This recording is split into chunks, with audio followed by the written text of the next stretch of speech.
190 million, وہ بھی آپ نے سن لیا ہوگا کہ اس کو بیسیکلی 190 ملین جو تھے وہ سپریم کورٹ کے اکاؤنٹ میں ہے. اس کے بعد وہ ملک ریاض نے جو پیسہ پے کرنا تھا وہ اس کے اکاؤنٹ میں ڈالے گئے، پھر اس نے پیسہ پے کیا، اس نے آپ ادھر سے پیسہ پے کر دیں، میں آپ کو ڈال دیتا ہوں.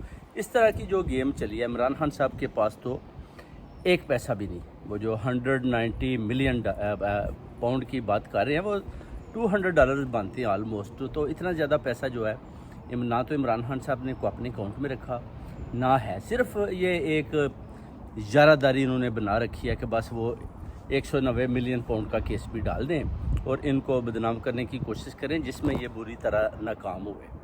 اور وہ جو پیسہ تھا وہ آپ کو پتہ سپریم کورٹ کے اکاؤنٹ میں انہوں نے بولا جی کہ ڈال دیں، تو انہوں نے ڈال دیا. جو القادر ٹرسٹ ہے وہ بنا ہے، نمل یونیورسٹی بنی ہے، شوکت خانم بنا ہے، یہ ٹرسٹ ہے، ٹرسٹ کے پیسے ڈیفرنٹ ہیں. اور یہ 190 ملین جو سپریم کورٹ کے اکاؤنٹ میں ڈالا گیا وہ ابھی